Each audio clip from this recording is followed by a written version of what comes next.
আজ হোক কাল হোক আমি ক্ষমতা পাবোই এবং আমি আমার জায়গা আমি ফিরে পাবো এবং তার সব ট্রাস্টে যা যা করে রেখেছে, তার পারিবারিক trust, Yunus foundation, Yunus trust, এরকম হাজার রকমের ট্রাস্ট করে করে টাকা রেখেছে, ওই সবগুলি বাতিল করে দিয়ে ওই গরিব মানুষকে সব দিয়ে দেওয়া হবে, গ্রামের মানুষকে সব আমরা দান করে দেব।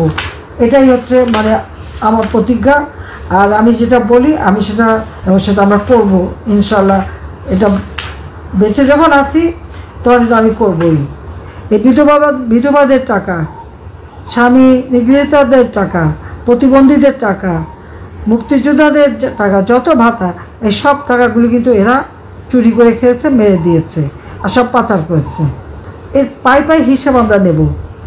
আর আল্লাহ যখন বাঁচিয়ে রেখেছে, আমি এটা বিশ্বাস করি যে যারা আমাদের জাতির শত্রু, গণশত্রু, জনগণের শত্রু, যারা এই দেশটাকে ধ্বংস করতে চায়, তাদের চেহারাটা আজকে সকলের কাছে একেবারে স্পষ্ট হয়ে গেছে, তাদের চেহারাটা উন্মুক্ত হয়ে গেছে। আল্লাহ বোধহয় এটাই চাচ্ছিলেন যে এরা ভিতরে ঘাপটি মেরে মেরে খালি তোমাদের ক্ষতি করতো, আজকে এদেরকে চিনে রাখো।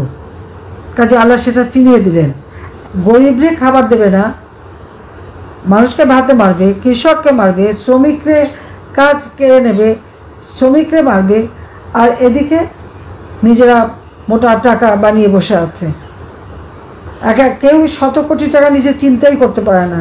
ওই যে ক্ষুদ্র সমন্বয়ক বানিয়েছে যারা, তারা প্রতিটা আমরা হিসাব রাখছি, হিসাব নেব, কড়াই গন্ডায় হিসাব নেব, এবং সেই দিন বেশি দূরে না, খুব কাছেই সেদিন। আর এমনি তো সম্রাটরা যেখানে যাচ্ছে সেখানে তো ধাওয়া খাচ্ছে সকলের সাথে চিটিং করার জন্য। কাজে এখন তো ওইভাবে তৈরি করতে হবে, তৈরি হতে হবে।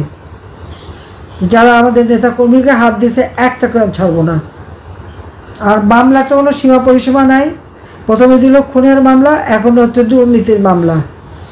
ঠিক আছে, আগে দুর্নীতি প্রমাণ করুন এবং ওই টাকার হিসাব পাই পাই করে আমি নেব। কয়দিন আর ক্ষমতা থাকবে?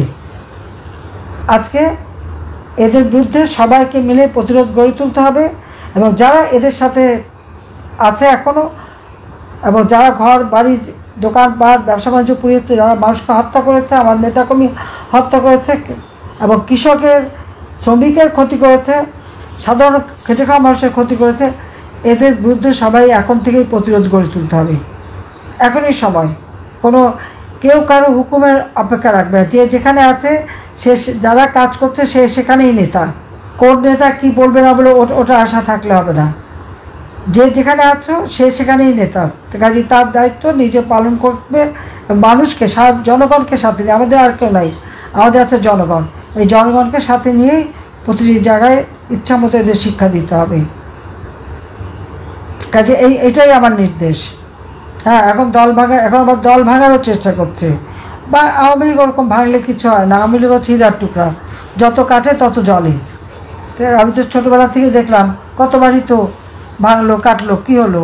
এমনকি প্রতিষ্ঠাতা সভাপতি মৌলানা ভাসানীও তো দল ভেঙে চলে গিয়েছিলো, কিছু করতে পারেনি। আর এরপর তো দফায় দফায়, তো ওতে আমাদের কিছু আশা পেয়ে যাবে না। আওয়ামী লীগই তার নীতি আদর্শ নিয়ে থাকবে, এবং আওয়ামী লীগ ছাড়া বাংলাদেশের মানুষের ভাগ্য কেউ পরিবর্তন করবে না।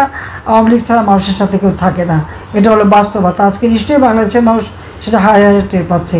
আজকে সমস্ত আওয়ামী লীগের নেতাকর্মী, মুক্তিযুদ্ধের সপক্ষ শক্তি, 14 দলের নেতাকর্মী যে যেখানে আছে, সবাইকে নিয়ে এক হয়ে এখন থেকেই জনমত সৃষ্টি করা, মানুষের পাশে দাঁড়ানো এবং এগিয়ে যাওয়া। ইনশাআল্লাহ জনতার জয় হবে হবে। আর আমি আছি, আমি যেখানেই যাই আমার মনটা তো বাংলাদেশে পড়ে আছে। আর আমি বাংলাদেশের সব এলাকায় আমি সবার সাথে কথা বলে যাচ্ছি। কাজেই বেঁচে আছি বলেই তো বলতে পারছি, মরে গেলে তো পারতাম না বলতে, আর জেলে গেলেও তো কথা বলা সম্ভব হতো না। যেহেতু বহুবার গেলাম, ওতে কিছু আসা যায় না। কিন্তু আজকে কথা বলার যে সুযোগটা পাচ্ছি, এটাই তো সবচেয়ে বড় কথা, যে আমি আমার নেতাদের গলা শুনতে পাচ্ছি। তো সবাই ভালো থাকো, সুস্থ থাকো, সেই দোয়া করি। জেলে যারা আছে আর যারা আপনজন, আজ হোক কাল হোক আমি ক্ষমতা পাবোই এবং আমি আমার জায়গা আমি ফিরে পাবো, এবং তার সব যা যা